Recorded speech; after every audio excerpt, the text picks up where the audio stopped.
किसी जंगल में टोंटी चिड़िया और कानी तोती रहती थीं। उन दोनों की आपस में बहुत गहरी दोस्ती थी, परंतु उन दोनों को एक ही बात का डर सताए जा रहा था और वो डर था कालिया सांप। वो दोनों जब भी अपने अंडे देती, कालिया खा जाता, परंतु इस बार जब उन दोनों ने अंडे निकाले तो उन्होंने एक योजना बनाई। उसी जंगल में एक कौवा रहता था। वह उस कौवे के पास जाकर बोली, कौवा भाई, कालू सांप हर बार हमारे अंडे खा जाता है। हम यह जानते हैं कि आपकी एक ही आवाज में तुम्हारे सभी कौवे इकट्ठे हो जाते हैं और काव काव करके दुश्मन को भगा देते हैं। हम चाहते हैं कि हमारे भी बच्चे इस दुनिया में आएं और हमें भी माँ बनने का सुख प्राप्त हो। कौवा बोला, देखो बहनों, एक दो बार तो मैं आपके बच्चों और अंडों की हिफाजत स्वयं ही इंसानियत के नाते कर सकता हूँ, परंतु इससे ज्यादा अगर मैंने अपने सभी साथियों को बेवकूफ बनाकर झूठी मदद की गुहार लगाकर इकट्ठा भी कर लिया तो आखिर कब तक कोई तुम्हारी मदद करेगा। आप सिर्फ इतना ही हमारे लिए कर लो, फिर की फिर देखी जाएगी। अगले दिन ही दोनों ने अपने अपने अंडों से चूजे बाहर निकाल लिए। एक दो बार कौवे ने स्वयं उन दोनों के घोंसलों की रक्षा की। कालू सांप घोंसले पर कौवे को तैनात देखकर भाग जाता।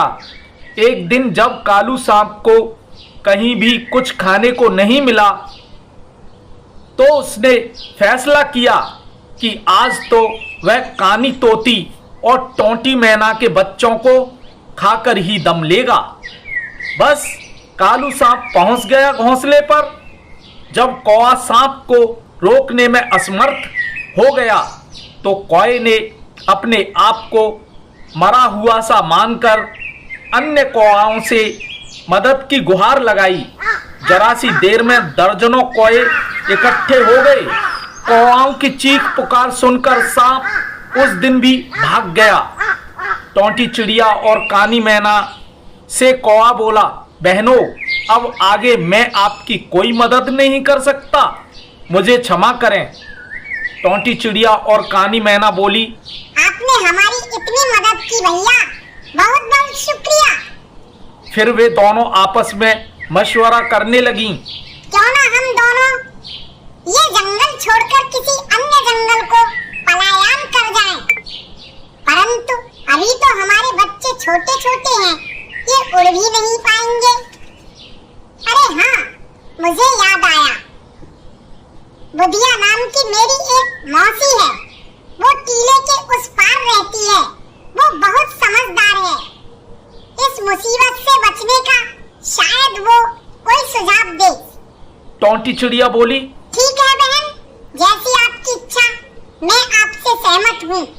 कानी तोती बोली, बहन, तुम इस टहनी पर बैठकर मेरा इंतजार करो।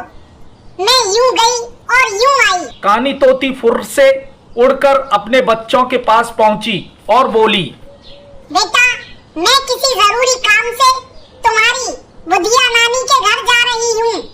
मेरे बाद चाहे कोई भी हमारी खोलर के दरवाजे पर के पास आकर तुमसे टटिया खोलने की कहे, भूल कर भी टटिया मत खोलना, समझे? मिठुआ बोला, माँ, ऐसे कैसे हम किसी को भी टटिया खोल देंगे? हम अपनी माँ की प्यारी सी आवाज को खूब जानते पहचानते हैं।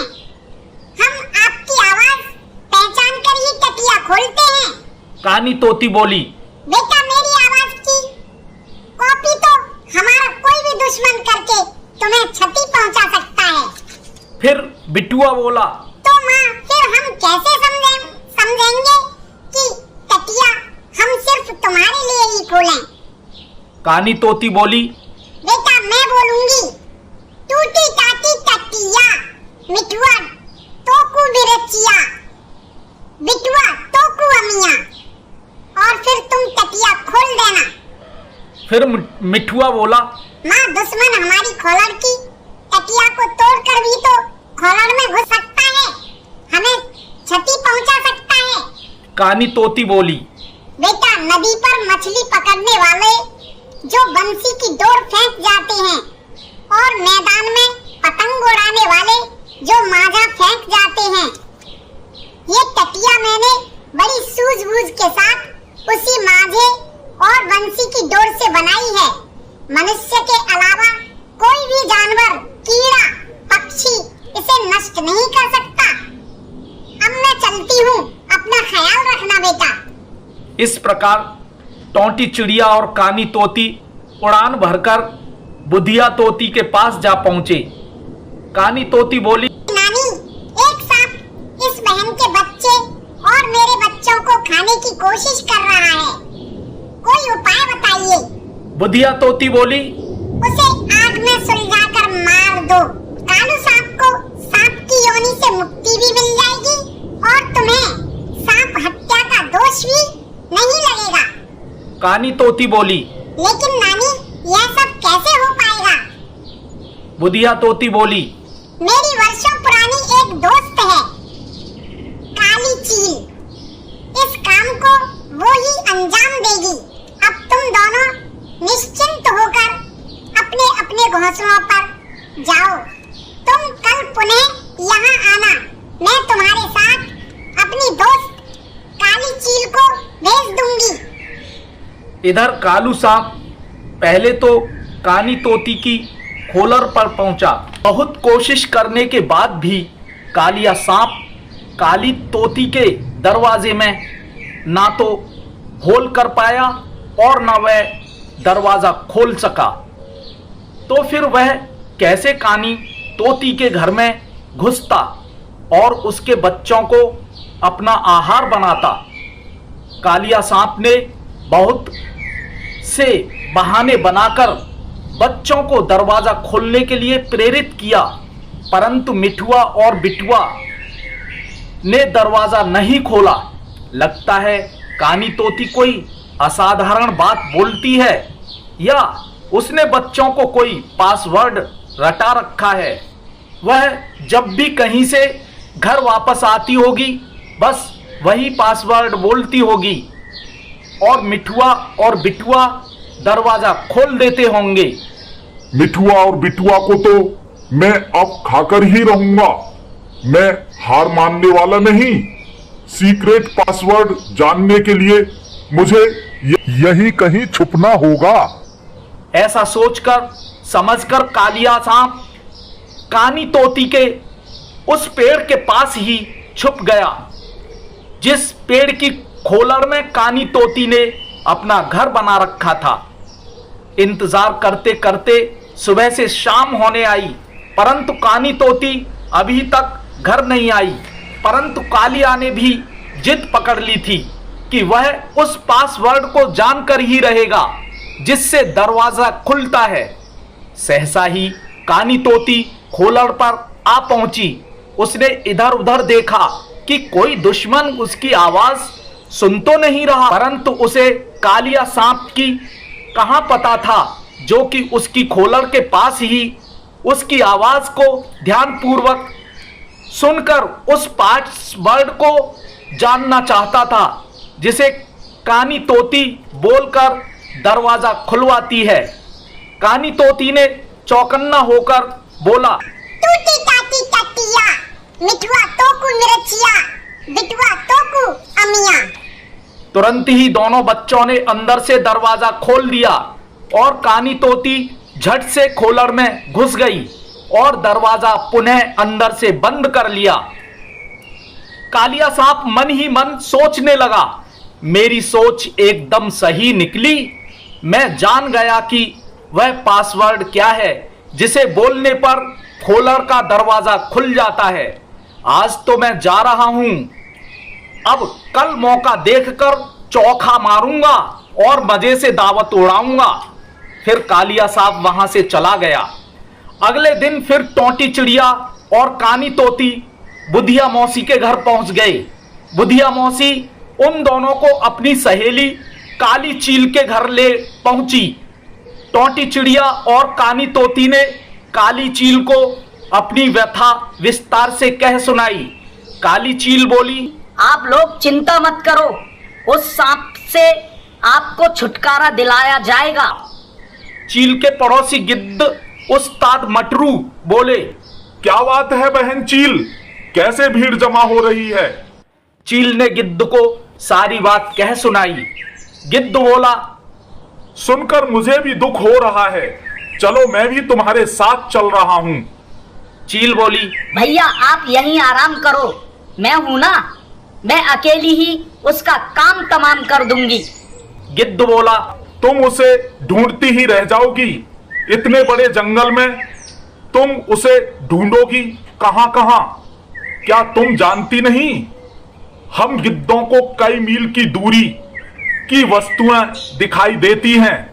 मैं कालिया सांप को ढूंढने में आपके काम आ सकता हूं, बस 2 कस और हुक्का में लगा लूं, तुरंत चलता हूं। फिर क्या था, वे चारों टोंटी चिड़िया और कानी तोती घोंसले की तरफ चल पड़े। और इधर कालिया सांप ने पहले तो टोंटी चिड़िया के बच्चों को खाया और फिर कानी तोती की खोलर पर जाकर बोला, टूटी टाटी टट्टिया, मिठुआ तो कु मिर्चिया, बिटुआ तो कु अमिया। दोनों बच्चों ने दरवाजा खोल दिया। कालू सांप उन्हें भी खा गया और खूकर जंगल की ओर भाग गया। जब टोंटी चिड़िया कानी तोती अपने अपने घोंसलों के पास पहुंची तो तब तक उनके सारे सपने टूट चुके थे। उनके घोंसले में मातम पसरा हुआ था। उनके प्यारे से बच्चे कालिया सांप के शिकार बन चुके थे। बेचारी टोंटी चिड़िया और कानी मैना का रो रो कर बुरा हाल था। गिद्ध, चील, बुधिया तोती ने दोनों को बहुत समझा बुझाकर चुप कराया और कालिया सांप को मारने की योजना बनाई। बुधिया तोती बोली, जंगल में हमें कोई ऐसी जगह ढूंढनी होगी जहाँ पर आग जल रही हो और उस आग के पास कोई खरंकसू का पेड़ हो। तभी गिद्ध बोला, और उस आग में से एक जलती हुई लकड़ी उठाकर मैं उस सूखे पेड़ पर डाल दूंगा। फिर चील बोली, और मैं उस निर्दयी को उस आग के हवाले कर दूंगी। बुधिया तोती बोली, और मैं सांप के आगे आगे ऐसे करतब दिखाऊंगी कि वो बेदर्दी सूखे पेड़ की तरफ आसानी से दौड़ा चला आए। तभी टोंटी चिड़िया और कानी तोती बीच में ही बात काटते हुए बोली, ये करतब तो हम दोनों उस अत्याचारी को दिखा दिखाकर उस सूखे पेड़ की ओर आकर्षित करेंगी जहाँ बड़ी बेसब्री से मौत उसका इंतजार कर रही होगी। अतः इस प्रकार उस्ताद मटरू, गिद्ध, कल्लो चील, बुधिया तोती, कानी तोती और टोंटी चिड़िया सभी कालू सांप को ढूंढने के लिए निकल पड़े। कुछ देर नजर घुमाने के बाद गिद्ध बोला, आप सभी अपने अपने पैतरे पर चौकस रहें।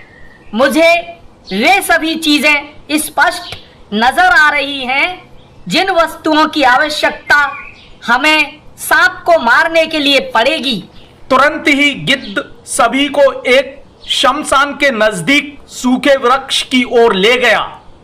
उस वृक्ष की सभी शाखाएं सूखी हुई थीं। विभिन्न प्रकार की सूखी बेलों ने उस पेड़ को चारों ओर से घेर रखा था। गिद्ध बोला, आप सभी देख रहे हैं, यहां से कुछ ही दूरी पर एक चिता भी जल रही है। अब आप सभी अपने अपने काम पर लग जाओ। टोंटी चिड़िया और कानी तोती अपने अपने काम में लग गईं। काली चील छुपती छुपाती उन दोनों की निगरानी करती रही। यदि कालू सांप टोंटी चिड़िया और कानी तोती के झांसे में ना आया तो वह कालू सांप को अपने मुंह में दबाकर सूखे वृक्ष तक पहुंचा देगी। टोंटी चिड़िया और कानी तोती कभी जमीन पर आकर सांप के आगे आ जाती और कभी उड़ जाती। जब सांप की दूरी पेड़ से कुछ ही दूर रह गई, गिद्ध ने झट से अपनी चोंच में चिता से जलती हुई एक लकड़ी उठाई और साहस दिखाते हुए सूखे पेड़ पर जा पटका। सूखे पेड़ पर जैसे ही जली लकड़ी गिरी, पेड़ ने तुरंत आग पकड़ ली और लपटें उठने लगीं। फिर चील ने सांप को उठाकर आग के हवाले कर दिया और सांप उस पेड़ के साथ ही जलकर खाक हो गया।